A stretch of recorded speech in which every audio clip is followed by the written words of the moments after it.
La contrahistoria.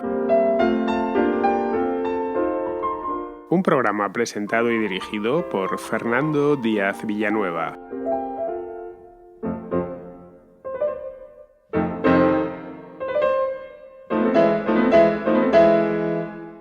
Eran un total de 7 repartidas por Grecia, Egipto y Mesopotamia, pero solo queda una en pie, una de ellas, la Gran Pirámide de Giza, es decir, la pirámide de Keops.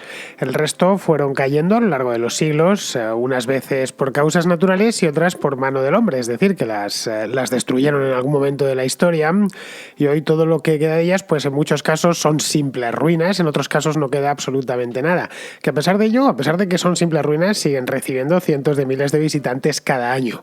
No sabemos muy bien por qué eran 7 y no 5 o 10, podemos imaginárnoslo, eso sí, pero nadie nos lo dejó por escrito. Lo que sí sabemos es que hubo varias listas hasta que la actual quedó definitivamente fijada, ya muy tarde, muy posterior a la antigüedad, no quedó fijada hasta el siglo XVI, gracias además a un intermediario un tanto extraño, a un pintor holandés que se llamaba Martin van Heemskerck, que estaba fascinado con las maravillas del mundo antiguo. Era un pintor, no un pintor de primera fila, pero sí llegó a tener cierta importancia. Durante el siglo XVI viajó a Roma, se fascinó con el mundo antiguo, un poco lo que había visto en Roma, y a partir de ahí hizo unas estampas que recorrieron Europa.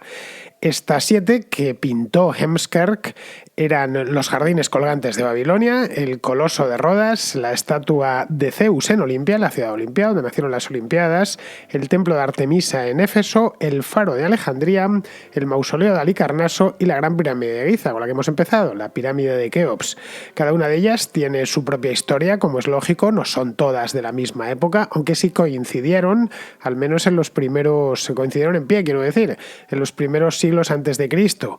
Y esta misma historia, pues evidentemente no tiene más allá del puro interés que tuvieron los antiguos griegos en ellas, no se construyeron de manera sincronizada ni nada por el estilo, tampoco se destruyeron de manera sincronizada. Alguna, de hecho, como los jardines de Babilonia, se cree incluso que nunca llegaron a existir y que fue una fantasía de los antiguos griegos. Otras no eran como las hemos imaginado, o mejor dicho, como nos las pintaron los artistas en el Renacimiento y posteriormente.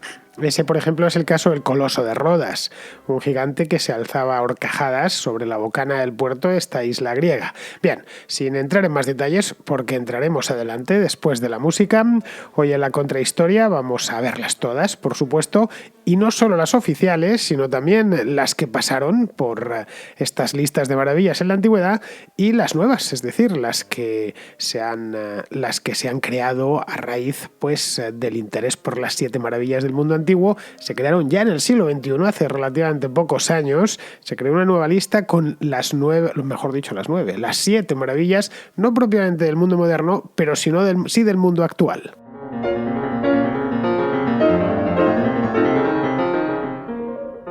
Cualquiera de los que estáis al otro lado habréis oído hablar en infinidad de ocasiones de las 7 maravillas del mundo antiguo, quiero decir. Muchos incluso las conoceréis de memoria, alguno es posible que haya estado en alguna de estas maravillas, por ejemplo las pirámides de Egipto, que son una visita bastante habitual, por lo menos en España, no tanto en Hispanoamérica, que Egipto pilla mucho más lejos. Incluso es posible que hayáis visto las ruinas del templo de Artemisa en Éfeso, las ruinas del mausoleo de Halicarnaso, pero vamos, que son lo poquito que queda. La pirámide de Giza, eso sí, está bastante entera. Pero vamos, la lista esta es antigua, creo que todo, el que más y el que menos, lo habrá escuchado alguna vez, o de hecho se repasa, o al menos se repasaba, no tengo ni idea ahora cómo harán, pero antiguamente se repasaba en la escuela y se veían y nos pasaban unas diapositivas muy ilustrativas de cómo había sido, según se creía esta maravilla en cuestión. Eran 7 monumentos, fascinaban al mundo clásico, y de los que, como os decía al principio del programa, solo se conserva uno de ellos, entero, bueno, prácticamente entero. La pirámide de Keops no está en el mejor de sus estados, no está como la terminó Keops, pero sí casi igual. Le falta el revestimiento y le falta el piramidión, como vimos en aquel programa que hice sobre los constructores de pirámides hace ya unos cuantos meses.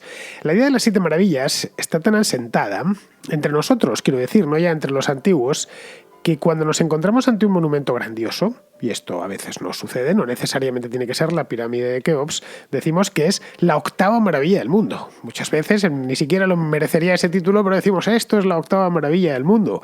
Por eso hay muchas candidatas por ahí a octavas maravillas del mundo.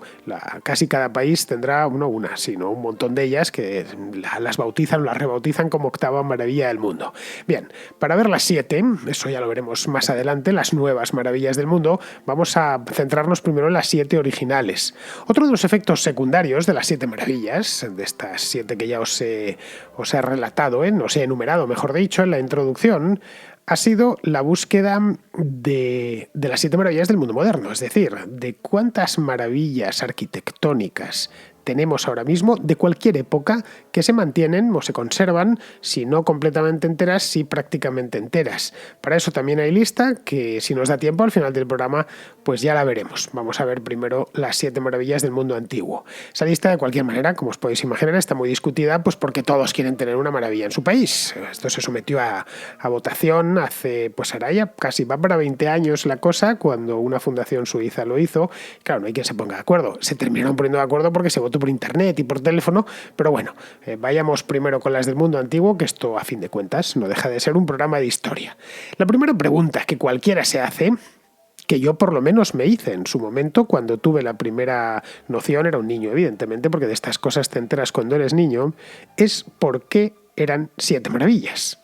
No sé, podrían haber sido 10 o podrían haber sido 5.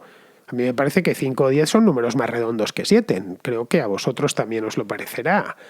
Esto es así porque yo pertenezco a la cultura occidental moderna y empleamos la base 10. De ahí que cuando hacemos una lista de lo que sea, de casi cualquier cosa, elegimos ese número. Es decir, por ejemplo, las 10 películas más taquilleras del año. Hay una 11ª, pero normalmente la solemos dejar aparte. Si no entras, lo que se dice en inglés, en el top 10, pues te quedas como fuera. O los 10 libros más vendidos del año o de la década. O los 10 goleadores de tal mundial o de la liga. O las 10 compañías con mayor capitalización bursátil, por ejemplo. Siempre tomamos ese número de 10 como fetiche. Para los antiguos griegos, sin embargo, el 10 no les decía demasiado. Ellos tenían auténtica predilección por el 7. El 7 es, como bien saben los matemáticos, bueno, y no solo los matemáticos, cualquier persona que tenga un poco de cultura general, es un número primo. Esto de los números primos es una cualidad de los números que descubrieron, por cierto, los matemáticos griegos hace ya un montón de siglos, y que consiste en que los números primos solo tienen 2 divisores, ellos mismos y luego el 1. Bien, hay muchísimos números primos. Número primo es el 7, pero también lo es el 2, también lo es el 3, también lo es el 5, lo es el 11, lo es el 13, lo es el 17, pero a los griegos les gustaba el 7. Y no es que lo diga yo, es que lo decían ellos mismos haciendo cosas como las 7 maravillas del mundo o los 7 sabios de Grecia. Roma, por ejemplo, tenía 7 colinas y en el firmamento contaban 7 Pléyades, que son esta constelación tan bonita que, a pesar de que son muchísimas más, pues eran miles de estrellas lo que hay en las Pléyades, pues las que ellos contaban 7, a pesar de que a ojo desnudo se ven más de 7. Pero bueno, ya digo que el 7 a los antiguos griegos era un número que les gustaba bastante. Era algo así como su número fetiche. Como esto de las 7 maravillas, a fin de cuentas, fue un invento griego, fijaron la lista en 7 y no hay que darle más vueltas. Les gustaba el número, lo vemos en otras cosas griegas y por lo tanto pues nos tenemos que quedar con lo del 7. Lo que no coinciden en las distintas listas, o por lo menos en las listas antiguas, son las mismas 7.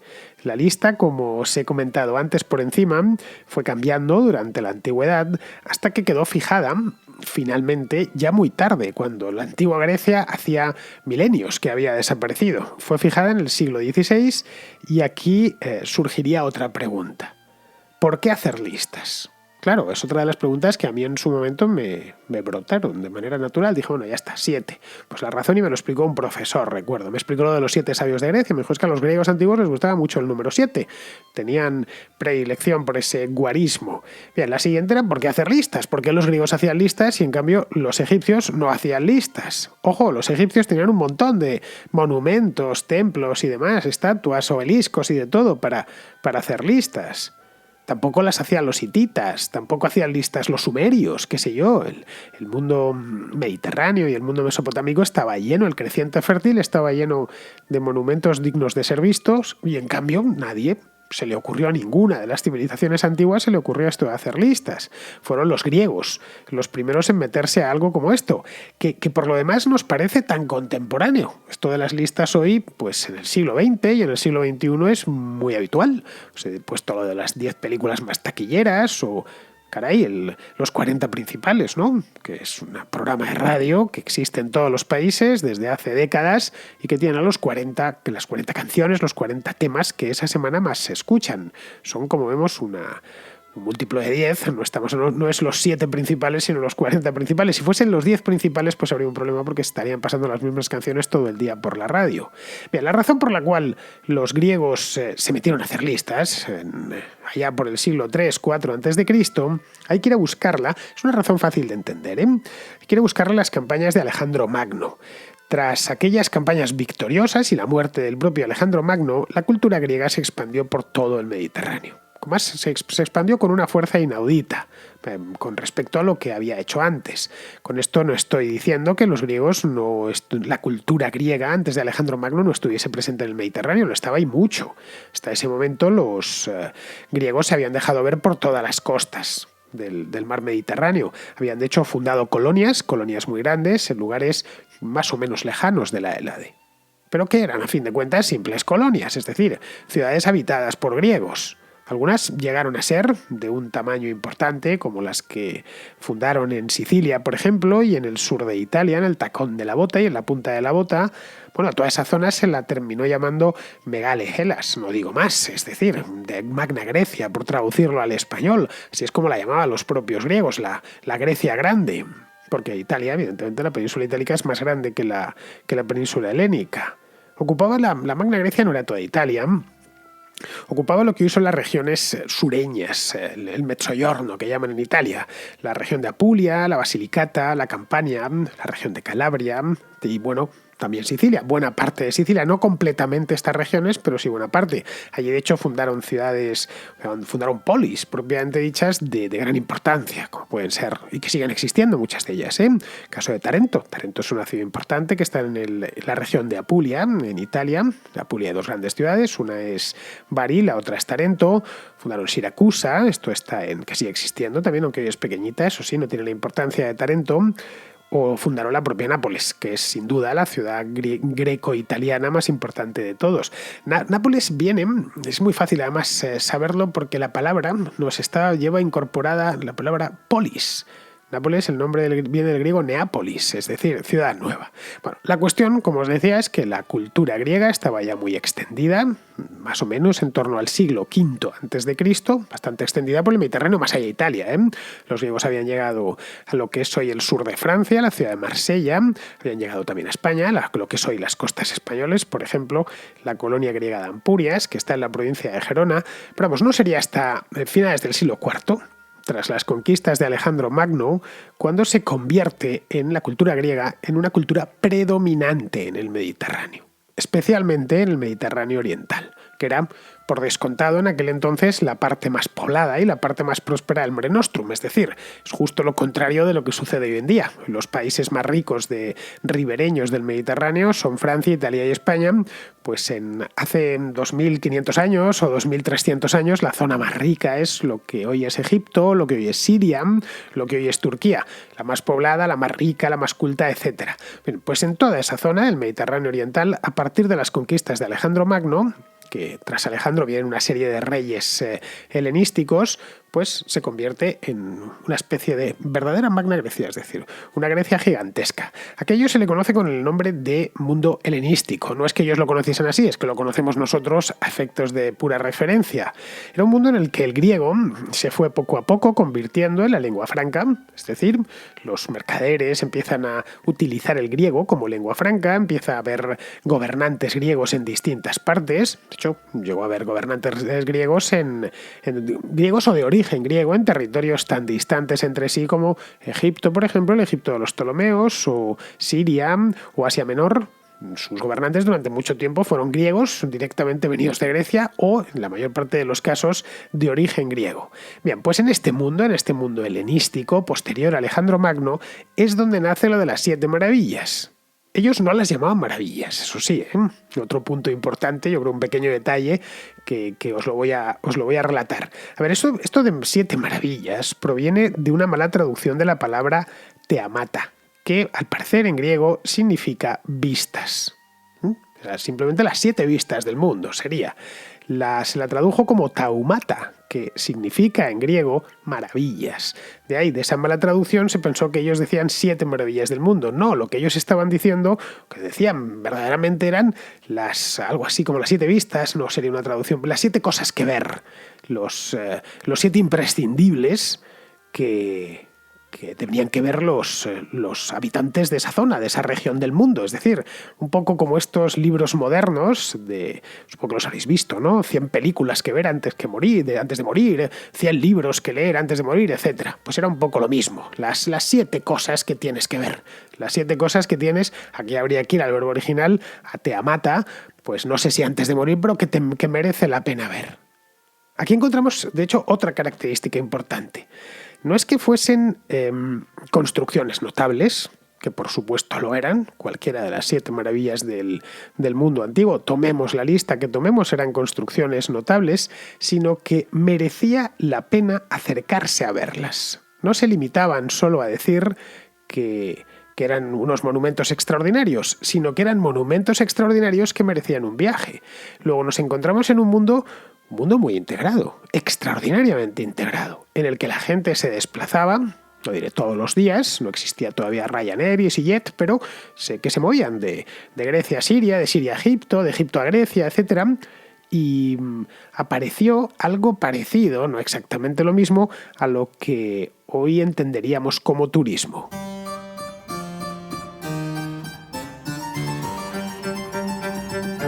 Y si hay turismo, pues tiene que haber guías turísticas. Luego, esto de las 7 maravillas será algo similar a un reclamo turístico del tipo: si vas a Egipto, estaban viniendo a decir, no olvides visitar, pues qué sé yo, el faro de Alejandría o la pirámide de Giza, que en aquel entonces se encontraban junto a la ciudad de Memphis, en Heliópolis, exactamente. Es donde el delta del Nilo empieza, donde arranca, donde el Nilo se convierte en una miriada de ríos mucho más pequeños que se abren en abanico hacia el Mediterráneo. Pensaréis, no, pero esto no está el Cairo allí. Bueno, está el Cairo allí ahora. El Cairo sería, los antiguos griegos nunca conocieron el Cairo, bueno, los antiguos romanos tampoco. El Cairo es una ciudad que se fundó pues en el siglo VII. Lo fundaron ya los invasores árabes como un campamento y eso pues fue creciendo hasta convertirse en lo que es hoy el Cairo, es decir, una de las ciudades más grandes del mundo. Y hoy efectivamente las pirámides de Giza están enfrente del Cairo, forman parte de hecho de la propia conurbación del Cairo. Bueno, pues si les venían a decir eso, si vas a vas a internarte en Egipto, no se te olvide ver estas pirámides porque son una cosa espectacular. O qué sé yo, si te dejas caer por Asia Menor, que estaba llena de griegos, era parte de, por lo menos la costa era parte de Grecia, parte de la Hélade, visita el grandioso templo Artemisa en Éfeso, que por cierto era un lugar de peregrinaje bastante habitual durante toda la antigüedad, o acércate a Halicarnaso, que estaba al sur de Éfeso, y visita, al menos mira con tus propios ojos, el mausoleo, que era una cosa espectacular. Claro, visto así, se entiende que la lista variase con el tiempo y se tardase tanto en fijar la definitiva, porque es fácil sacar un monumento y meter otro. A fin de cuentas, dependía un poco de lo que había visto el tipo que había realizado la lista. Desde el siglo IV hubo varias listas. La más antigua de todas, por lo menos de la que tenemos constancia, probablemente hubo algunas más, pero no nos han llegado, data del siglo III, y se la debemos a un tipo llamado Calímaco de Cirene, que era poeta. Y que trabajaba Cirene, por cierto, no está en Grecia y tampoco en Egipto. Cirene es lo que hoy es Libia, la Cirenaica. Bueno, pero evidentemente había griegos en toda esta zona. Este hombre era griego y de lengua griega. Bueno, trabajaba para Ptolomeo II, uno de los primeros reyes tolemaicos de Egipto, en la biblioteca de Alejandría. De hecho, para los bibliotecarios, cualquier bibliotecario conoce la figura de Calímaco de Cirene. Bien, pues a partir de ahí, a partir de esta primera lista, que tenemos, lo mismo hubo una antes, pero la más antigua, distintos autores, todos griegos, por supuesto, confeccionaron sus listas. las listas de lo que había que ver. Una de las más famosas es la de Antípatro de Sidón. Bueno, aquí tenemos otro caso. Antípatro, un nombre griego, y Sidón, pero Sidón no estaba en Grecia. Antípatro también era poeta y vivió en el siglo II a.C., es decir, un siglo después de Calímaco. Para Antípatro, las 7 maravillas eran las actuales, pero no incluía el faro de Alejandría, pero sí las murallas de Babilonia. En un poema las glosa de la siguiente manera. Os lo voy a leer tal cual, bueno, no en griego, obviamente, sino en castellano. Dice lo siguiente. He posado mis ojos sobre la muralla de la dulce Babilonia, que es una calzada para carruajes, y la estatua de Zeus junto al Alfeo, y los jardines colgantes, y el coloso del sol, y la enorme obra de las altas pirámides, y la vasta tumba de Mausolo. Pero cuando vi la casa de Artemisa, allí encaramada en las nubes, esos otros mármoles perdieron su brillo y dije, aparte de desde el Olimpo, el sol nunca pareció jamás tan grande después de ver mi musa. Bueno, aquí más o menos las tenemos. Habla de la muralla de Babilonia, habla también de la estatua de Zeus en Olimpia, habla también de los jardines colgantes de Babilonia, del coloso del sol, en este caso es el coloso de Rodas, la obra de las altas pirámides, es decir, no habla de una pirámide en concreto, sino de las 3 pirámides de Giza, la de Keops, la de Kefren y la de Micerino, y luego la tumba de Mausolo y la casa de Artemisa, el templo de Artemisa en Éfeso, que al parecer a Antípatro pues fue el que más le gustó de todos. Bien, como vemos, aquí Antípatro contaba su historia personal, de lo que le habían parecido. Incluso tiene esta predilección por una de ellas, concretamente por el templo de Artemisa. Es básicamente Antípatro un prescriptor. Quien le leyese en aquel momento pues sabía lo que le gustaba. Esto que ahora llaman un influencer. Es decir, si él había posado sus ojos sobre todas esas maravillas, ¿cómo no lo ibas a hacer tú?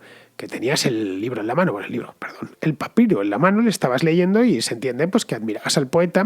Por lo tanto, si él había visto todas esas cosas, tú te desvivirías por ver lo mismo, como mínimo la casa de Artemisa, que era su favorita. Esto de hacer listas y de recomendar visitas pasó evidentemente no solo a los griegos, esto se lo pasaron a los romanos. Bueno, no solo le pasaron esto, le pasaron muchas cosas más. Los romanos se sentían muy orgullosos de serlo. Esto está claro y además lo podemos ver en la literatura romana. Eran un pueblo muy orgulloso de serlo, estaban orgullosísimos de su propia lengua, de su propia cultura, de su civilización, se consideraban una civilización viril que había conquistado el mundo entero, etc. Pero admiraban mucho a Grecia. Y le reconocían, y además lo hicieron durante siglos, la primacía cultural. Vamos, tanto que los romanos aprendían, los romanos ricos, aprendían con un preceptor griego. Un romano, en el momento en que podía permitírselo, de lo primero que hacía era colocarle un profesor, no ya que le enseñase griego, que por supuesto cualquier romano culto tenía que, si no hablarlo perfectamente, si al menos dominar el griego, y si ese preceptor lo ideal es que fuese nacido en Grecia. Por lo general eran libertos instruidos, de formas refinadas, etc. Estos los encontramos prácticamente todos los grandes romanos de la historia, especialmente de la época del Imperio, tuvieron sus libertos griegos, que muchas veces les llevaban gente ilustrada, y por supuesto que conocían la literatura antigua, que tenían conocimientos en muchos casos de arquitectura, de pintura, etc. Es decir, que seguían los romanos, a pesar de ser los dueños del mundo, tenían una auténtica predilección por Grecia. Así que lo que hicieron los romanos ya posteriormente fue poner esta lista al día, introduciendo edificios romanos. Decían, bueno, sí, nos gustan mucho estos que incluyen los griegos, pero claro, se olvidan de Italia, a fin de cuentas, se olvidan de nosotros, cuando, especialmente ya a partir del siglo I, los romanos habían construido algunos monumentos que merecían la categoría de ser maravillas del mundo. Sí que en las listas romanas encontramos edificios como por ejemplo el Coliseo o el monumento de Adriano. Están ambos en Roma y ambos están en pie. Es decir, en este caso, si Heemskerk hubiese fijado en la lista de las 7 maravillas allá por el siglo XVI estos 2 monumentos, podríamos decir que hay 3. Hubiera tenido que sacar 2 de los otros porque habría 3. Las pirámides de Egipto, o la pirámide de Giza, mejor dicho, el Coliseo y el monumento de Adriano. Pero bueno, esta no fue la lista, que al final se terminó quedando fija. La lista romana, como vemos, incluía edificios romanos, lo cual era previsible, pero por lo demás era relativamente diferente al actual. Constaba, la lista romana, se hicieron varias, pero digamos la más estandarizada, constaba de las siguientes maravillas. Estaban las murallas de Babilonia, que ya las hemos visto y que no terminó pasando a la lista final del siglo XVI. Luego estaba la Tebas egipcia, básicamente los templos. Luego las pirámides, así de manera general. El Coloso de Rodas, como vemos aparece de nuevo, el Mausoleo de Halicarnaso, el Capitol, el Coliseo, y el monumento de Adriano junto al Tíber. El Capitolio era una colina, la colina capitolina, el Coliseo. Vemos que lo que han hecho es quedarse con las murallas de Babilonia, han metido 2 en Egipto, han dejado en Grecia solo el Coloso de Rodas y el Mausoleo de Halicarnaso y otros 2 en Italia. Está, digamos, un poquito más equilibrada. Bien, como vemos, incorporan algo que no había aparecido antes, que es la Tebas egipcia, no la Tebas griega, que había otra, pero la egipcia la verdad es que era bastante más espectacular. En Tebas se encontraban, Tebas había sido capital de los egipcios, se encontraban templos como el de Luxor o el de Karnak.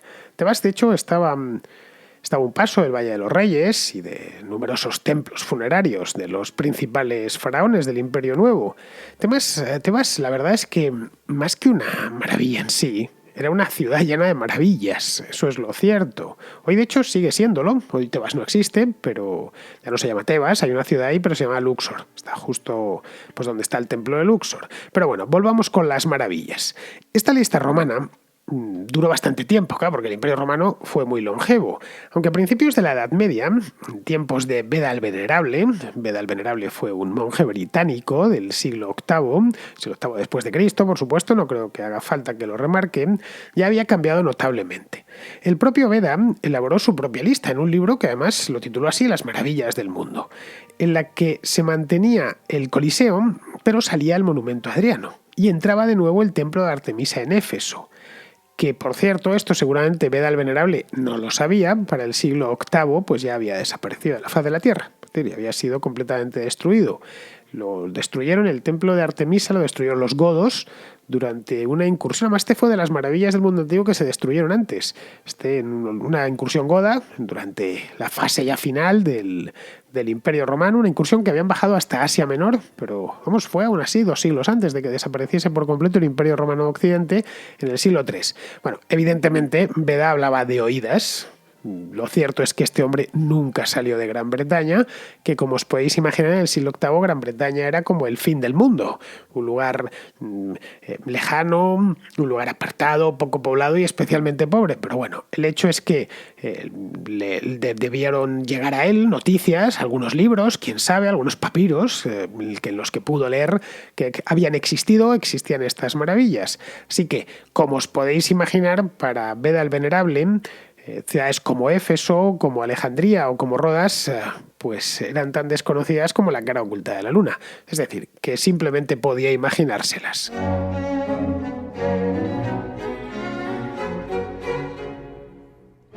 La cuestión es que esto de las listas, después de este último intento de Beda el Venerable en el siglo VIII, quedó ya durante siglos. Los 2 extremos del Mediterráneo se desconectaron en torno al siglo VII con la llegada de los árabes y la expansión del Islam, y no sería hasta el siglo XIII o el siglo XIV cuando en Occidente se volvió a despertar cierto interés por la antigüedad clásica. Al principio fue una cosa más suave y a partir del siglo XV una cosa ardiente. Esto lo vimos en el programa que hice sobre el Renacimiento florentino hace no tanto, a la cosa de 1 o 2 meses. Los artistas italianos, pero no solo los italianos, también los artistas franceses, los españoles, los holandeses, empezaron y no solo los artistas, también los científicos, o lo que entonces se podía considerar un científico, intelectuales y demás, los humanistas, por englobarlo todo dentro de un término, empezaron a fijarse en las formas clásicas y a tratar de recrearlas. Entre medias, algunos autores habían incluido en las maravillas, en esta época y también por supuesto antes, habían incluido en las maravillas algunos edificios u objetos tomados directamente de la Biblia, como por ejemplo el Templo de Salomón, estaba en Jerusalén, o el Arca de Noé. Como en el caso de Beda el Venerable, simplemente los imaginaban. A ver, el templo de Jerusalén sí que había existido, pero para el siglo XII o XIII pues llevaba ya siglos destruido. No tenían ni idea de cómo podía ser ese templo, pero aun con todas, ellos se imaginaban que había sido una maravilla del mundo antiguo, cuando en el mundo antiguo, es decir, cuando ese templo estaba en pie, ningún griego se ocupó de incluirlo en lista alguna. Luego tenemos el caso del Arca de Noé. El Arca de Noé no existió, forma parte de un relato bíblico contenido en el Génesis, y ojo, no será porque no lo han buscado, un montón de tiempo y un montón de veces. Desde el siglo XIX se han enviado al monte Ararat. Este monte está en Turquía, es una mole, está casi siempre nevada, de hecho, de unos 5.000 metros de altura, muy cerquita de la frontera con Armenia. De hecho, desde Ereván, que es la capital de Armenia, se puede ver el Ararat. Los armenios eso no lo toleran, no pueden aguantarlo porque los turcos les arrebataron toda esa parte que era de su país hace ya más de 100 años, y el símbolo de Armenia es el monte Ararat. Bueno, la cuestión es que se han enviado numerosas expediciones al monte Ararat, se han hecho vuelos con avionetas, se han pasado de todos radares, etcétera. Vamos, no se ha encontrado nada concluyente. Es uno de estos expedientes X que encontraréis en programas y en revistas que se encargan de lo misterioso, pero vamos, no se ha encontrado. Algunos hablan de que se han encontrado trozos de madera y cosas así, pero no hay nada, ya insisto, concluyente sobre el Arca de Noé. Bien, dejando a un lado las maravillas bíblicas, en el Renacimiento, como os decía antes, resurgió el interés por rehacer la vieja lista, por el mundo clásico y por lo tanto por rehacer la vieja lista. El problema es que, claro, el mundo clásico había desaparecido 1000 años antes. De hecho, desde la confección de las primeras listas había pasado bastante más de 1000 años, habían pasado pues tranquilamente 1700 años y no se conservaba ninguna de ellas, a excepción de la Gran Pirámide de Giza, nada más. Así que tuvieron que hacer pues un poco lo que hizo Beda el Venerable, o lo que hacían estos autores medievales que imaginaban el templo de Jerusalén, el templo de Salomón. A ver, el tema era que no era fácil en aquel entonces viajar, entonces podían tener unas ideas generales, no había existido, por lo menos hasta el siglo XV la imprenta, y un dibujo que hoy nos parece la cosa más normal del mundo, pues transmitirlo de una punta a otra de Europa era poco menos que una proeza. Entonces, se imaginaban, estas listas les habían llegado por textos antiguos o traducidos, que se habían conservado en monasterios, etcétera, y así podían oír hablar por primera vez en su vida, qué sé yo, del templo de Artemisa, oír hablar del Coloso de Rodas. Pues bien, en estas llegó un pintor holandés, del que os hablaba antes por encima, llamado Martin van Heemskerk, que realizó una serie de pinturas con las que él creía que era la lista canónica. De hecho, no lo era, no existía nada como una lista canónica de las 7 maravillas, pero a partir de ese momento, de Heemskerk y de sus dibujos, empezó a serla. Desde ese mismo momento esta lista de 7 maravillas que todos conocemos se la inventó realmente un pintor holandés en el siglo XVI. La lista de Heemskerk es la que ha terminado pasando a la historia, la que os he dicho antes, os la repito: la Gran Pirámide de Giza, los jardines colgantes de Babilonia, el templo Artemisa en Éfeso, la estatua de Zeus en Olimpia, el mausoleo de Halicarnaso, el Coloso de Rodas y el Faro de Alejandría. Bien, estas son las 7 maravillas, las que había pintado Heemskerk, que aparecen en listas antiguas, pero no siempre juntas. Esta configuración canónica es la que crea este pintor holandés. Bien, las pintó un poco como le dieron gana, es decir, como Dios le dio a entender. ¿Por qué? Pues porque Heemskerk nunca estuvo en Egipto, tampoco estuvo nunca en Babilonia, por supuesto, ni en Oriente Medio, nunca estuvo en Grecia. Lo más lejos que había llegado este hombre, que llegó en toda su vida, fue a Roma. Fue allí, pues como hacían muchos pintores de toda Europa en el siglo XVI, pues a ver las ruinas antiguas y a encontrarse con los maestros italianos. Y la verdad es que, a pesar de estar en Roma, no incluyó, dentro de estas miniaturas suyas, no incluyó ni el Coliseo ni el monumento a Adriano. Así que los eliminó en ese momento. Si Heemskerk hubiera hecho una de estas con el Coliseo, estaríamos hablando del Coliseo como maravilla del mundo antiguo, para que veáis qué cosa más arbitraria. Bien, las pinturas de Heemskerk se divulgaron rápido en la Europa del siglo XVI, en forma de estampillas muchas veces, que los curiosos consumían de una forma muy ávida. al tiempo, lógicamente, que se maravillaban de la majestuosidad del mundo antiguo, del mundo antiguo imaginado por Heemskerk. Los dibujos de este hombre eran muy artísticos, algunos de ellos estaban muy bien hechos, pero muy poco fieles a la realidad. Tampoco podemos culparle, ¿eh? No podemos ponerlos muy finolis con este hombre y señalarle con el dedo, pero bueno, ¿cómo no sabías cómo era el templo de Artemisa? Es que era imposible que lo supiese. En el siglo XVI, pocas maravillas se habían conservado. Bueno, de hecho, en el siglo XVI ninguna, solo estaba ya la pirámide de Giza. El resto había pasado a mejor vida y no había, por lo tanto, donde inspirarse. Luego él tampoco había tenido la oportunidad ni siquiera de viajar a Egipto, de viajar a Grecia. Es decir, luego no abundaban las fuentes. Lo poquito que había podido leer, lo poquito que le habían contado, pues era una información escasa y fragmentaria. Así que vamos a ver estas maravillas de la lista de Heemskerk una a una. Vamos a ir viéndolas. Cuando digo viéndolas, es viéndolas con nuestros ojos. Os dejo tanto en YouTube como en la zona de comunidad de iVoox, las podremos ver a partir de este momento. Vamos a empezar con el Coloso de Rodas. Así es, lo tenéis ahora mismo en pantalla si lo estáis viendo en YouTube, y si no, pues si estáis escuchándolo por iVoox, lo podéis ir a la zona de comunidad, lo tenéis en la aplicación y ahí podréis ver en este preciso instante cómo lo veía el Coloso de Rodas Heemskerk. No sabemos cómo era, esa es la verdad. Así que podía haber sido así o podía haber sido de otra manera. Ahora bien, los especialistas dudan muy mucho de que los griegos del siglo III a.C., que es cuando se construyó el coloso sí que existió, eso sí es cierto, pero no tenemos ni idea porque no nos ha llegado ni una sola piedra. Pero vamos, es dudoso que estuviese así ahorcajada sobre la bocana del puerto. ¿Por qué razón? Pues porque los griegos del siglo III a.C. no disponían de la tecnología para hacer una estatua de este tamaño colocada, ahorcajada sobre la bocana del puerto. Y no hay mucho más que hablar. Así que estatuas sí había. Y nos han llegado fuentes directas de gente que la llegó a ver. Por ejemplo, según Plinio el Viejo, que la había visto, pues tenía 70 codos de altura, que serían, traducidos al sistema métrico actual, pues unos 30 metros aproximadamente.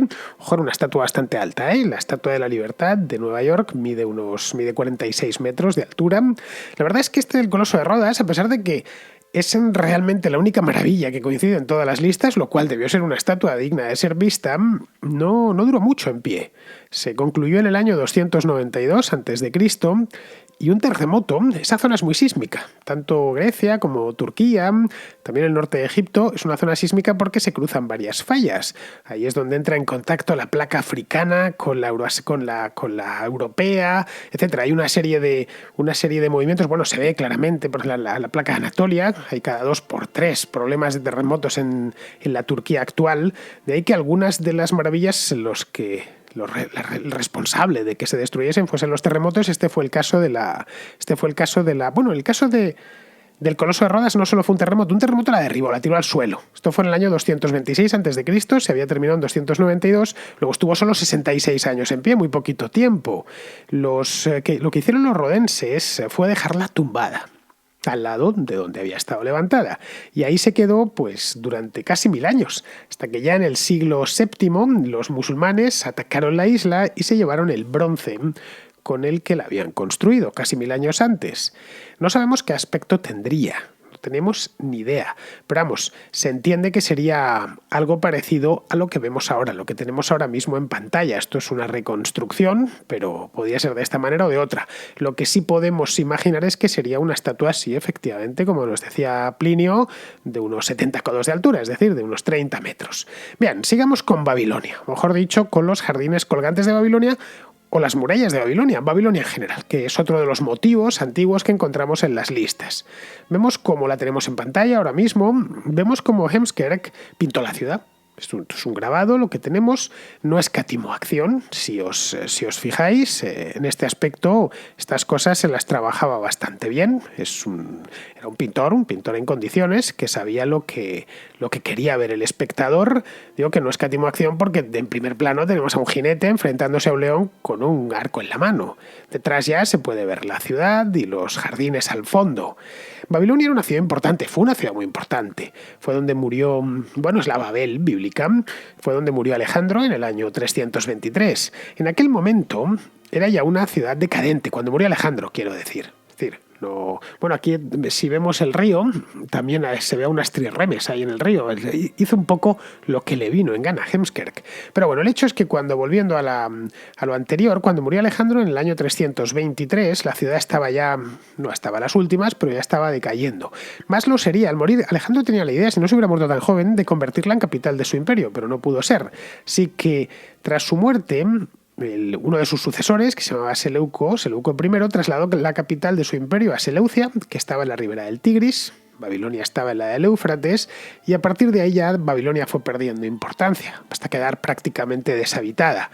En tiempos del Imperio Romano ya había prácticamente desaparecido, habría una pequeña comunidad humana, según tengo entendido, de monjes que estuvieron todavía unos siglos más allí, y con ella, evidentemente, pues los jardines colgantes de las 7 maravillas, que hay muchos especialistas que dudan bastante que existiesen. Es decir, que esto hay un poco de invención de los famosos jardines colgantes. Lo que sí tuvo fueron murallas, lo cual tampoco es extraño. Todas las ciudades de Mesopotamia, una zona en la que había invasiones cada 2 por 3, pues tenían sus murallas.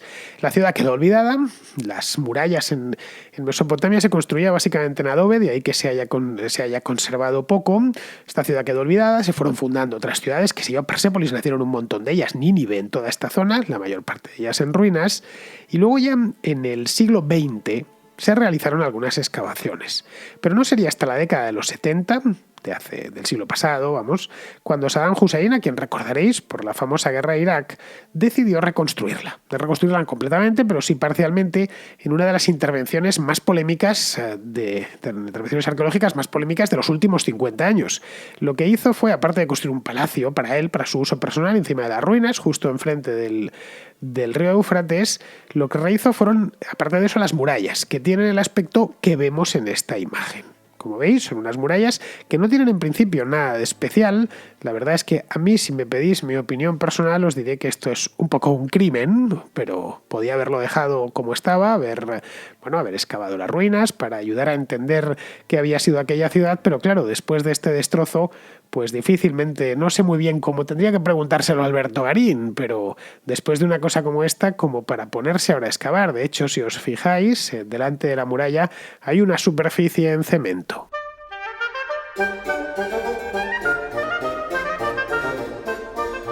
Vayamos ahora con el templo de Artemisa en Éfeso. Así es como lo estamos viendo en pantalla, es como lo veía Heemskerk.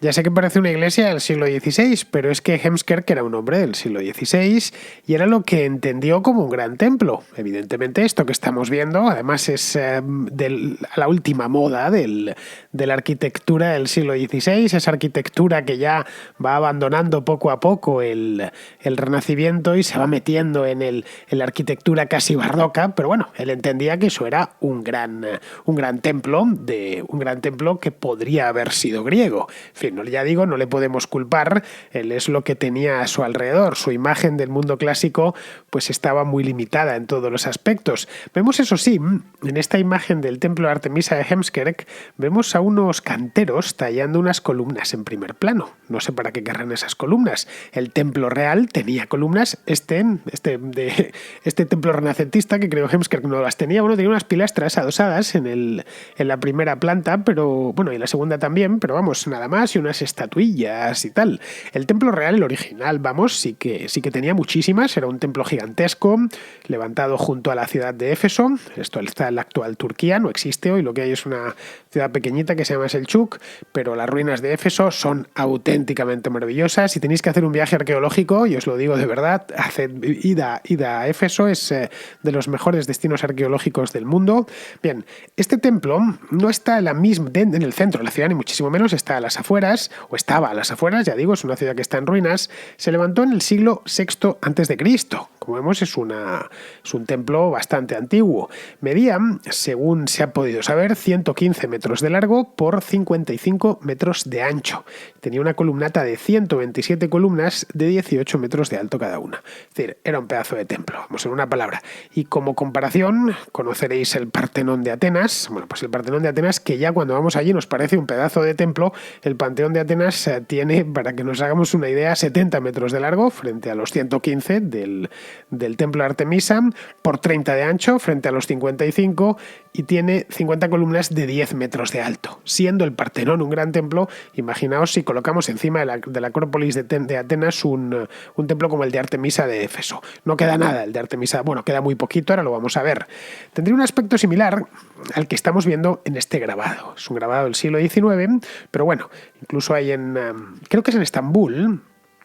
Hay un parque de miniaturas de Turquía. Estos parques ya sabéis que existen en muchos países, pues en Estambul tienen unos y tienen una reconstrucción en pequeñito que se puede ver.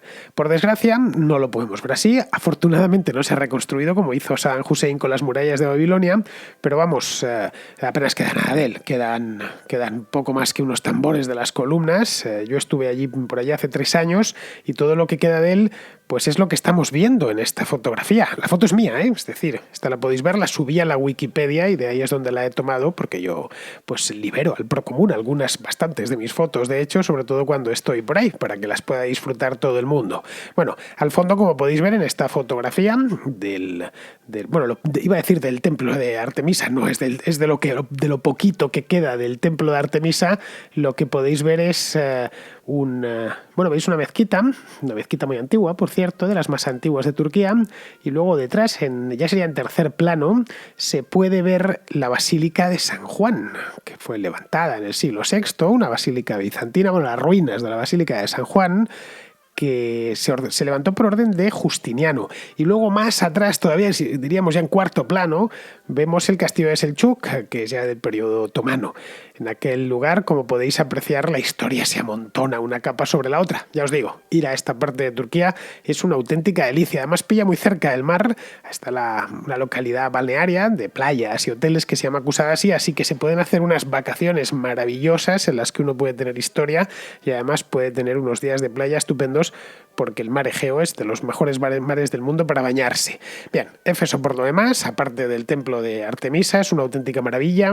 Eso os la recomiendo porque lo disfrutaréis. Bien, prosigamos con otra maravilla del mundo antiguo. Vamos ahora con la estatua de Zeus en Olimpia.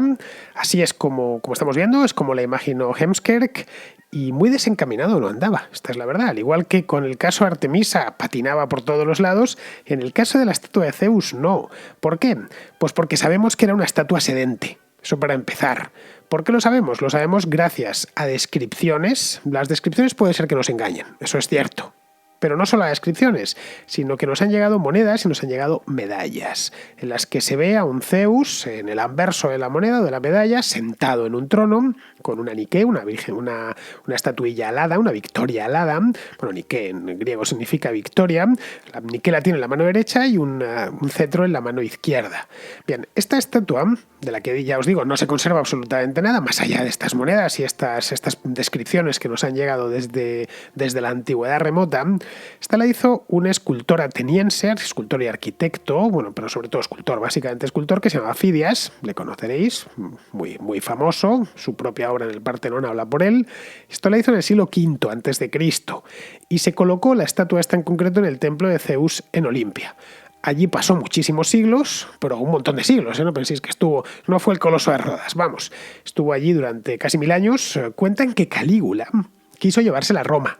Cuando le hablaron de ella, pensó, Calígula no andaba mucho en sus cabales, se la quiso llevar a Roma con la idea de quitar la cabeza de Zeus y poner su cabeza, una cabeza de Calígula. Pero al parecer cuando los soldados romanos irrumpieron en el templo para llevarse la estatua, oyeron las carcajadas de Zeus. Eso les asustó muchísimo y salieron como alma que lleva el diablo. Esto evidentemente pues es una historia, una leyenda, no creo que sucediese. Pero bueno, el hecho es que sí terminó saliendo de Olimpia, lo hizo muchos siglos más tarde. El emperador Teodosio ordenó, Teodosio II exactamente, Teodosio II fue un emperador del Imperio Romano Oriental, es decir, lo que fue el germen del Imperio Bizantino, eran ya emperadores cristianos. Ordenó que trasladasen esa estatua a Constantinopla para que decorase el palacio de uno de sus eunucos. Nada más, y ahí se quedó. Allí en ese punto, en el palacio de este eunuco, se le perdió la pista, la estatua de Zeus, y nunca más se supo de ella. Hablan de que desapareció en un incendio. Os preguntaréis, ¿pero cómo se va a incendiar una estatua? Pues es que era una estatua un tanto peculiar. Por lo que sabemos tenía 12 metros de alto. Lo cual para una estatua sedente no está nada mal. Pensad que que el Coloso de Rodas tenía 30. Vamos, si hubiéramos puesto a Zeus de pie, nos hubiera salido una estatua de 20 metros tranquilamente. Imaginad el templo en el que debía estar. Y lo más importante de todo, estaba labrada en marfil. Así ya podéis entender que se quemase en el palacio del eunuco en Constantinopla. Tenía, eso sí, estaba en marfil, con algunas partes, como el cetro o la victoria alada, en oro macizo, también parte del manto que tenía. Es decir, que la estatua de Zeus en Olimpia, de haberse conservado, cosa que no sucedió, hoy sería poco menos que una pieza única. El museo que la tuviese podría solo tener esa y la gente se acercaría a verla. Pero claro, el marfil y el oro siempre fueron dos materiales muy valiosos por los que la gente ha matado, así que no podían durar demasiado. Una palabra. Desconocemos si realmente se incendió.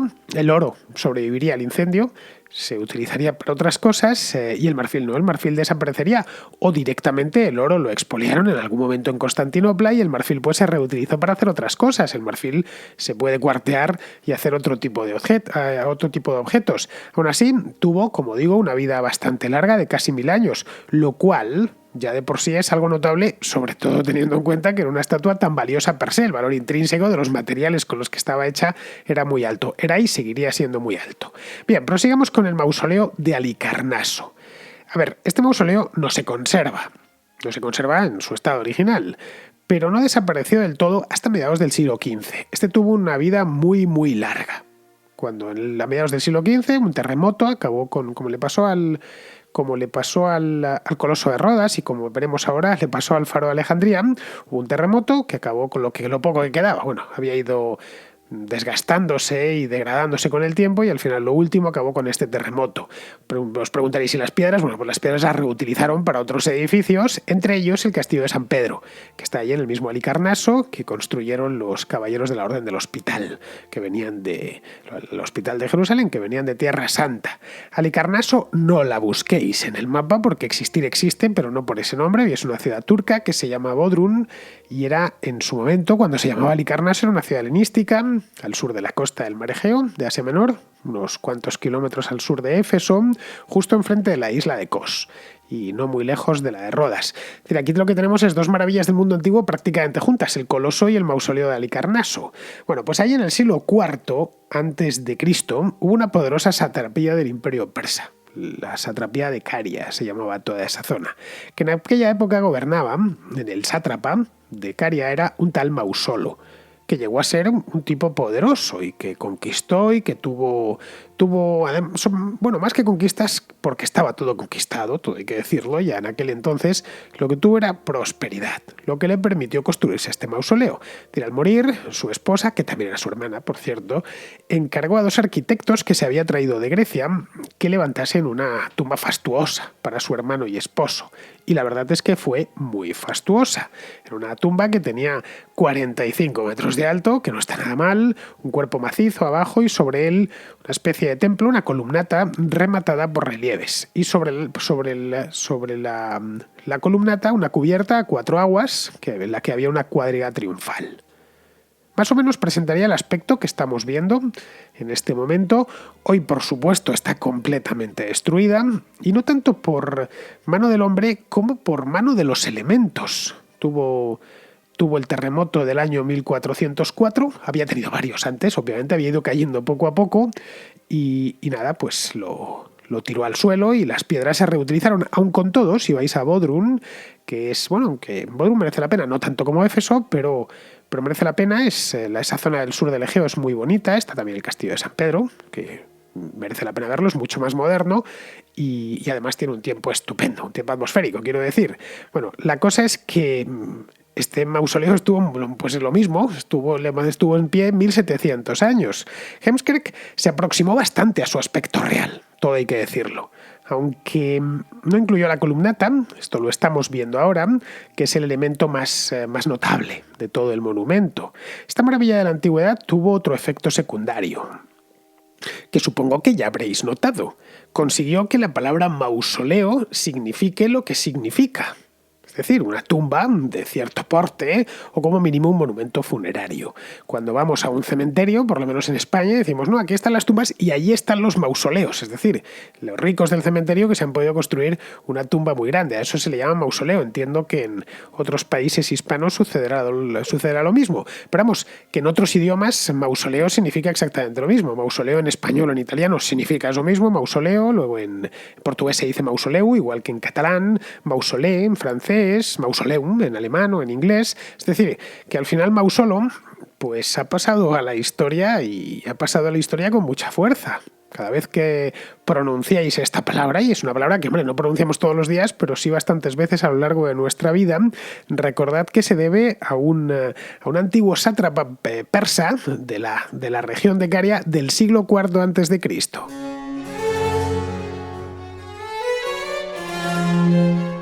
Vayamos ahora con el faro de Alejandría.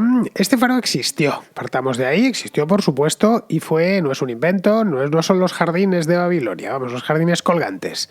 Fue de hecho el faro de Alejandría el gran rascacielos de la antigüedad. Se levantó en el siglo III a.C.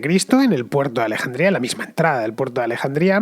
Alejandría era la ciudad helenística por antonomasia. Fue fundada por el mismo Alejandro Magno para llevar su nombre. Hubo más Alejandrías y Alejandretas. De hecho, tenemos una Alejandreta en la actual Turquía que se llama Iskenderun. Pues el nombre actual pues se llama Alejandreta en su momento. Vamos, la gran Alejandría de la antigüedad era la ciudad egipcia con ese nombre. Y la idea de Alejandro era que se convirtiese en la nueva capital de Egipto, que era un nuevo Egipto. Un Egipto que estrenaba dinastía, una dinastía de griegos y que se situaba de espaldas al Valle del Nilo y frente al Mediterráneo. Le debe el nombre, el faro de Alejandría, Alejandría le debe el nombre a su fundador, pero el faro le debe el nombre al lugar donde fue construido, que es la isla de Faros. Os preguntaréis si la isla de Faros sigue existiendo. No, hoy lo que existe en todo caso es la península de Faros, porque fue colmatada por el mar y ya hoy no es una isla, es una simple península sobre la que se levanta una fortaleza. Es la ciudadela de Qaitbait, que fue construida en el siglo XV por los sultanes mamelucos. Lo digo por si vais a Alejandría y buscáis el faro. El faro no está, pero sí se puede ver el lugar exacto donde se levantaba el faro. Los cimientos del faro, de hecho, están bajo la fortaleza, pero no fueron los mamelucos quienes lo tiraron, es decir, no vamos a echarles la culpa de todo, al igual que habían hecho desaparecer los musulmanes habían hecho desaparecer el bronce del Coloso de Rodas. En este caso se mantuvo en pie, fue evidentemente como el mausoleo de Halicarnaso, fue degradándose con los siglos, pero al final quien lo tiró fueron 2 terremotos seguidos en el siglo XIV, y uno debió ser muy fuerte a principios del siglo XIV porque lo echó abajo por completo. Lo que hicieron los sultanes mamelucos fue Qaitbait, exactamente, por eso se llama la fortaleza de Qaitbait, fue emplear las piedras que habían caído del faro para hacer el fuerte, para hacer esta fortaleza. Aún así, muchas cayeron al mar, muchas de las piedras del faro, y los arqueólogos submarinos, que es una variedad de arqueólogo un tanto arriesgada, porque uno se tiene que meter a grandes profundidades con botellas de oxígeno y cosas así. En España, por cierto, tenemos un museo arqueológico de arqueología subacuática, que es el Museo Nacional de Arqueología Subacuática, que está en Cartagena y que, por cierto, os recomiendo la visita porque está muy bien. Bueno, la cosa es que ahí sí que hay arqueología subacuática en el puerto de Alejandría y se puede ver, si buscáis por ahí por internet, veréis documentales en los que se meten los arqueólogos, estos arqueólogos especialmente intrépidos, y se meten a bucear entre columnas, han encontrado todo tipo de cosas. Bueno, el faro de Alejandría, cuando estaba en pie, cosa que sucedió pues hace 1000 años, todavía estaba en pie, tenía unos 100 metros de altura, que nos puede parecer poco, pero en la antigüedad era una auténtica barbaridad. Fue de hecho un prodigio que los arquitectos del siglo III a.C. consiguiesen que un edificio tuviese 100 metros de altura y no se cayese no colapsase sobre su propio peso. Estaba formado por 2 cuerpos, la base era cuadrada y la parte superior era de planta octogonal. Arriba tenía unos espejos hechos de cobre pulido, posiblemente. Esos espejos no se han conservado, eso sí, que reflejaban la luz del sol de día y por la noche encendían una hoguera debajo y esos espejos la proyectaban. Ojo, es una manera muy efectiva de iluminar. Puede parecernos que no, pero al reflejar la luz en un solo punto, eso crea una especie, entre comillas, de rayo láser que llega bastante lejos, bastantes kilómetros mar adentro. Es decir, que tendría más o menos aproximadamente el aspecto que estamos viendo en estos momentos, Como vemos, es algo bastante distinto a como lo imaginó Heemskerk, cuya imagen os estoy ofreciendo ahora mismo, que más parece un zigurat mesopotámico que una torre. Pero bueno, así es como se la imaginó Heemskerk. En esta imagen de Heemskerk vemos cosas realmente curiosas. A ver, vamos a darle un repaso así general. Si os fijáis, vamos, que el desconocimiento de la geografía egipcia del pintor holandés era absoluto. Pinta Alejandría como si fuese Ámsterdam, eso para empezar. Fijaos bien en las casas, ¿no? Bueno, Ámsterdam o Delft o cualquier ciudad holandesa de la época. Vemos sus casas a dos aguas, una iglesia dotada de una prominente aguja. Otro detalle es la cordillera montañosa imponente que hay detrás. El delta del Nilo es plano como un plato. Vamos, tanto como la Holanda natal de Heemskerk. Pero vamos, eso le debió parecer aburrido, así que plantó ahí pues poco menos que los Dolomitas pegados al mar. Otro detalle que se ve en esta estampa de Heemskerk es el humo que sale de la parte alta de la torre, bueno, el zigurat, que es lo que parece. De día no era necesario encender la hoguera, de día la costa se ve perfectamente, sería necesario de noche. Pero bueno, la idea era mostrar que aquello era un faro y que se encendía, por lo tanto. En el siglo XVI, un faro de estas características les parecía algo prodigioso a los contemporáneos de Heemskerk. A ver, faros había en la costa, ya había desde la antigüedad, caray, el faro que se conserva más antiguo del mundo está en España, es la Torre de Hércules en La Coruña, pero vamos, por lo general no solían ser como la Torre de Hércules en La Coruña, solían ser unas cosas mucho más modestas, solían colocarse en los puertos, eran pequeños torreones en los que se encendía a lo sumo una hoguera por la noche para indicar la entrada del puerto. Así que la impresión que les causaba un faro que era tan alto, etcétera, un auténtico coloso arquitectónico, pues era notable. Bien, vamos a continuar, vamos a seguir con la Gran Pirámide. Así es como nos la muestra Heemskerk. La estamos viendo ahora mismo, su grabado de, según él, la Pirámide de Giza. Bueno, como podéis ver, cualquier parecido con la realidad es pura coincidencia. Vemos una pirámide flanqueada por dos obeliscos y una entrada con un arco de medio punto de gran tamaño en su base. A ver, Heemskerk, como os he dicho antes, nunca estuvo en Egipto, pero sí había estado en Roma. Había pasado unos años allí aprendiendo. Allí, pues entiendo yo que pudo ver obeliscos, porque en Roma hay unos cuantos. Vamos, hay 8 traídos del antiguo Egipto, no traídos recientemente, que los llevaron allí los antiguos césares. El más famoso de todos, lo hablaba aquí en esa contrahistoria que hice sobre San Pedro del Vaticano, es el que hay en la Plaza de San Pedro, pero hay más, ¿eh? El Flaminio, por ejemplo, de la Piazza del Popolo, es de tiempos de Ramsés II, lo había llevado a Roma Augusto, siglos después, esto en el siglo I concretamente. Luego tenemos el Lateranense, que está en la Plaza de San Juan de Letrán, que es pues el más alto de Roma, es más alto que el del Vaticano, mide algo así como 32 metros y se encontraba en el templo de Karnak. De Karnak se lo llevaron a Alejandría y luego ya posteriormente, ya en el siglo IV, es un obelisco tardío no en su construcción, sino en su traslado a Roma, y se llevó a Roma para formar parte de la espina del Circo Máximo. Ahí había caído, se quedó abandonado, partido en trozos, y ya los papas, en el siglo XVI precisamente, lo encontraron y decidieron reconstruirlo y ponerlo en la plaza de San Juan de Letrán, delante de la basílica. Bien, esto quizá explique que los obeliscos de Heemskerk sean casi tan altos como la propia pirámide. La cuestión es que en Roma también hay una pirámide. Esto mucha gente, sobre todo los que no han estado en Roma nunca, lo desconocen. Hay una pirámide, la de Cayo Cestio. La mandó construir un magistrado que se llamaba Cayo Cestio, a finales del siglo I a.C., en tiempos del reinado de Augusto. Luego ya, siglos más tarde, fue incorporada a la muralla aureliana y hoy sigue existiendo, además en muy buen estado de conservación, ¿eh? Se encuentra junto a la Puerta de San Paolo. Vamos, os la estoy mostrando ahora mismo, la pirámide de Cayo Cestio. Veis que es una pirámide que parece que la construyeron ayer por la tarde. Así que quizá eso sí lo había visto, es decir, todo lo que el pintor conocía de Egipto era lo que había podido ver con sus propios ojos en Roma, y así es como se imaginó la pirámide de Giza, unos grandes obeliscos a los lados y delante una pirámide no exactamente igual, pero tipo la de Cayo Cestio en Roma, es decir, una piramidita pequeña. Heemskerk no se podía ni imaginar lo inmensas que son las pirámides, sobre todo la pirámide de Keops, que bueno, aquí ya lo vimos con más detalle hace tiempo en el capítulo este que dediqué a las pirámides de Egipto, hace unos meses. La pirámide esta, por refrescarosla un poco, la de Keops, mide 146 metros de alto, tiene 230 metros de lado, en fin, una cosa disparatadamente grande. Fue el edificio más alto del mundo durante casi 4.000 años y todavía hoy, ojo, en pleno siglo XXI, cuando tenemos ya el ojo acostumbrado a grandes estructuras, puentes, etcétera, a rascacielos de 300 o 400 metros de altura, u 800 como el Burj Khalifa de Dubái, pues vamos a Giza y nos sigue sorprendiendo y nos sigue dejando impresionados. Así que no es casual que la Gran Pirámide de Giza sea la única maravilla que haya del mundo antiguo que haya llegado a nuestros días. Es tan tremendamente maciza que, aunque hubieran intentado durante miles de años acabar con ella, despojarla de todas sus piedras, les hubiera costado muchísimo. Que el resto hayan desaparecido, que se encuentren en ruinas, dio lugar a que en el siglo XX, y especialmente ya en el siglo XXI, muchos se preguntasen cuáles son las 7 maravillas del mundo que se encuentran en pie. No del mundo moderno. El mundo moderno pues tendríamos que tomar rascacielos de los Estados Unidos, de estos que se están haciendo en Dubái o en Shanghái. No.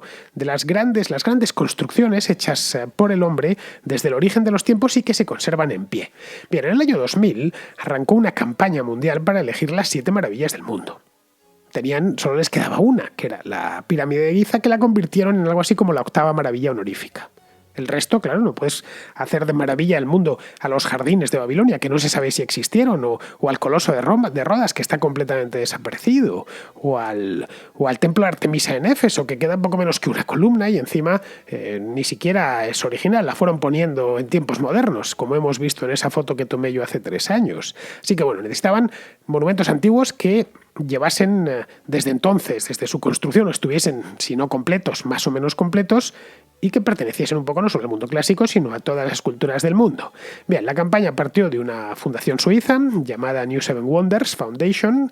Votaron 100 millones de personas durante varios años, lo hicieron por internet, también por teléfono, y los integrantes de esta nueva lista se hicieron públicos en un acto celebrado en Lisboa, que ya en sí, pues esto fue en el año 2007, Lisboa ya en sí es una maravilla de ciudad.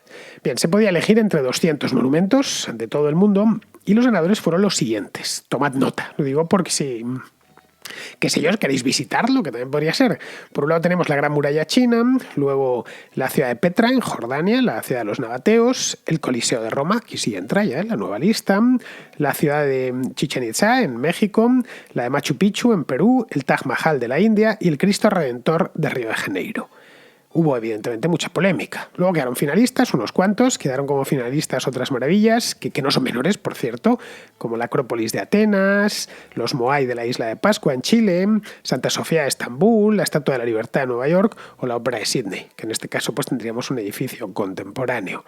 Las maravillas españolas quedaron también fuera, eran unas cuantas las que estaban sometidas a votación, no sé si eran unas 20, una cosa así, y quedaron más o menos así. Esta lista la he tomado de aquel entonces, estoy hablando del año 2007. La maravilla española que más alta quedó fue la Alhambra de Granada, luego venía creo que la Catedral de Santiago, la Mezquita de Córdoba, el Monasterio del Escorial en Madrid, el Acueducto de Segovia, el Teatro Romano de Mérida, la Sagrada Familia de Barcelona y la Catedral de Burgos. Como vemos, son todas auténticas maravillas, pero claro, esto no es una ciencia exacta. La de las maravillas, no lo olvidemos. Nuestro mundo, por lo demás, pues está lleno de maravillas que debemos admirar y sobre todo que debemos conservar para que no les suceda lo que les sucedió a las del mundo antiguo. Es decir, que dentro de 2 o 3.000 años, nuestros descendientes, ya lejanísimos por supuesto, puedan seguir admirando Chichén Itzá o Machu Picchu o la Catedral de Santiago de Compostela. De esta manera no se las tendrán que imaginar.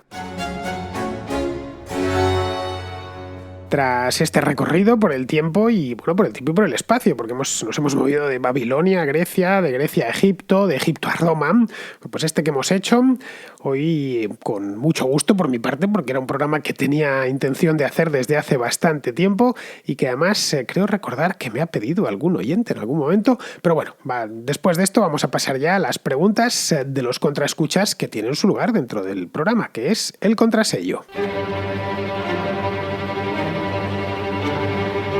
El contrasello.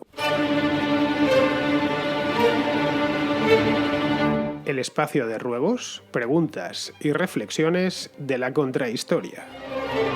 Empezamos con Jorge, que tiene una propuesta para la contrahistoria. Hola Fernando, en primer lugar darte las gracias y felicitarte por todos tus programas porque me hacen muy llevaderos mis ratos de soledad y aprendo mucho con ellos. Quería comentarte o proponerte un tema, si lo tienes a bien, hacerlo en tu sección de la contrahistoria. No sé si lo habrás desarrollado antes, pero creo que sería interesante desarrollarlo, sobre todo para la gente que vivimos en la costa, como es mi caso.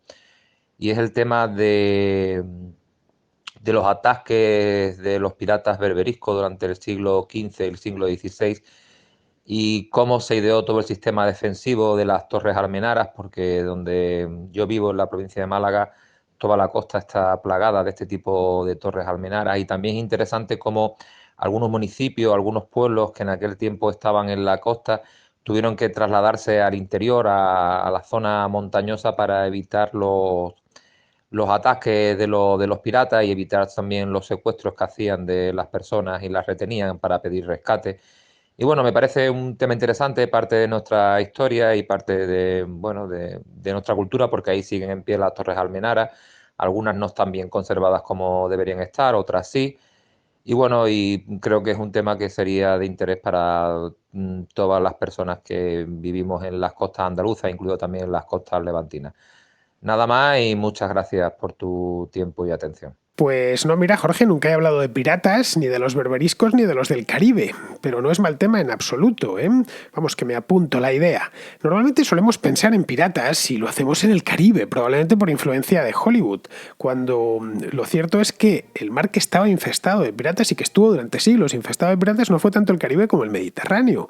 Las costas españolas o italianas eran objeto de ataques continuos por parte de corsarios argelinos, o corsarios berberiscos, que provenían de lo que hoy es Argelia, Marruecos, Túnez. Actuaban desde allí, básicamente la isla de Hierba, por ejemplo, una isla era como la isla de la Tortuga en el Mediterráneo, esto está en Túnez, también de Argelia, de Libia, y vamos, fueron un auténtico dolor de cabeza para los españoles y los italianos de los siglos XIV al XIX, también para los franceses, para los de la costa del sur de Francia. Esto obligó, pues, durante un montón de tiempo a la corona española a hacerse con puertos del norte de África, como Orán, que estuvo bajo control de los reyes de España durante 200 años, Argel, Trípoli, todo esto durante el siglo XVI, y ni aún así consiguieron detener las incursiones. Las costas, para allá, en una última línea de defensa, las costas españolas y también las del sur de Italia se llenaron de fortalezas, se llenaron de torres de vigilancia. Bueno, las fortalezas algunas eran imponentes, como la de Alicante, por ejemplo, el Castillo de Alicante, o la de Almería, que servían para proteger la ciudad. Bueno, y para llegado el caso, que los habitantes se refugiasen tras sus muros. La de Almería era realmente grande, bueno, y sigue siendo porque se conserva, con una alcazaba de considerables dimensiones en su interior.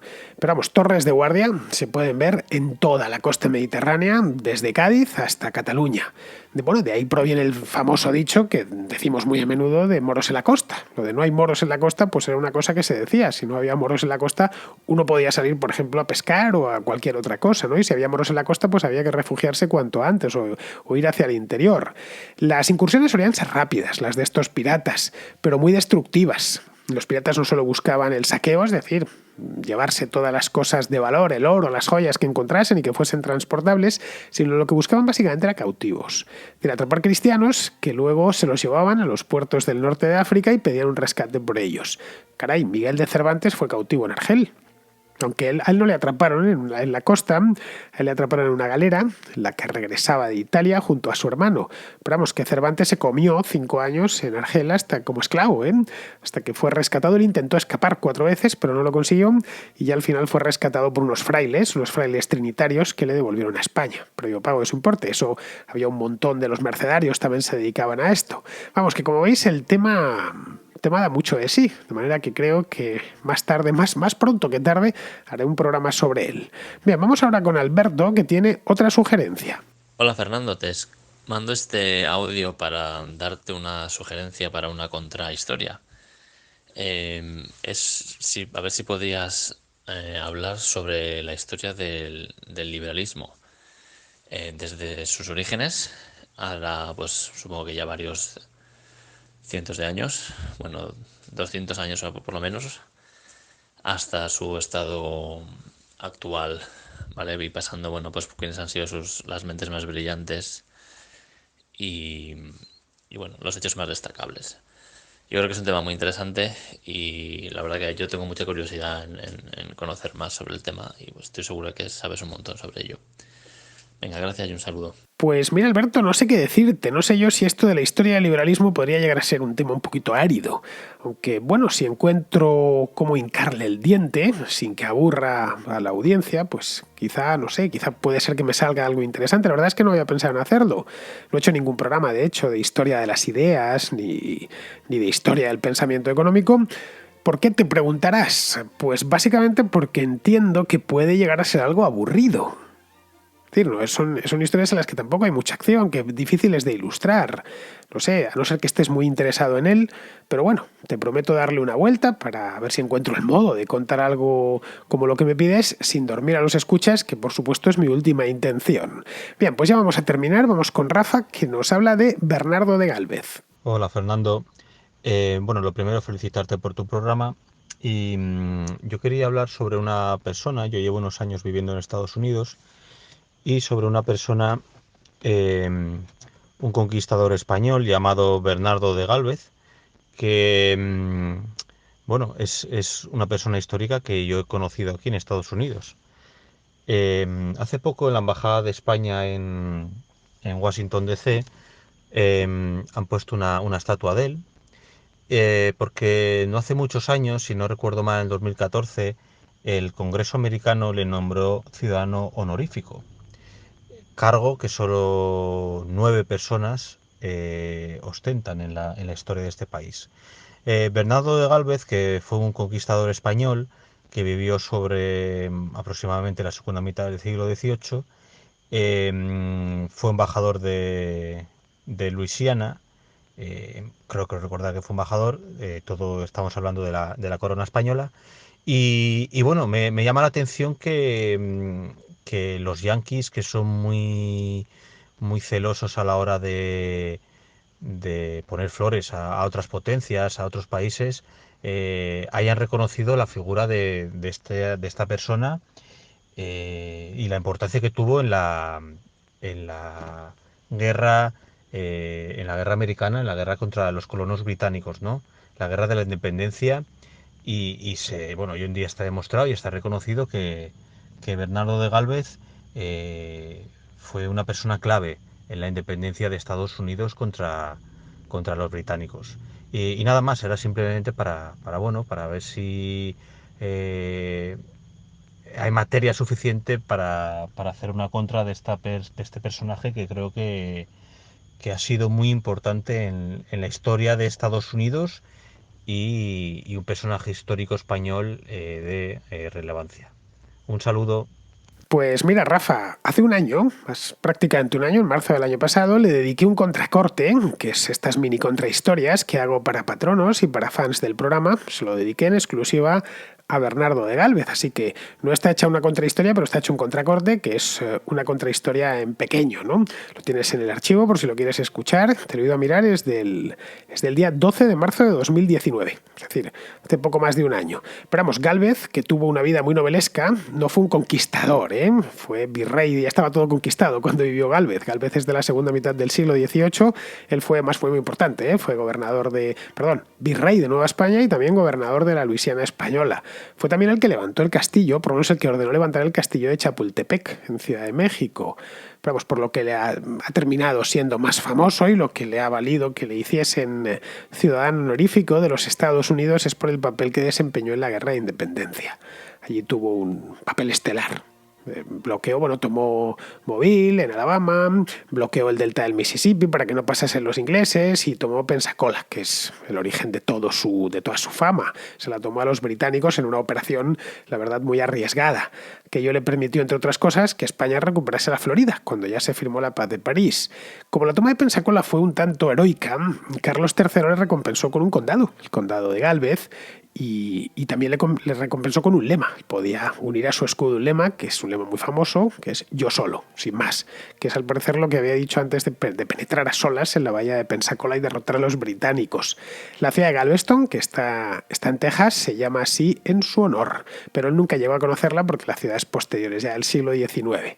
Pues muy bien, queridos amigos, con esto, mañana ya sabéis, con esto hemos terminado por hoy, por esta semana. La semana que viene volveré con la contrahistoria, pero mañana en la contracrónica tenemos programa de cine, tenemos contraplano. Así que allí os espero. Hasta mañana, amigos.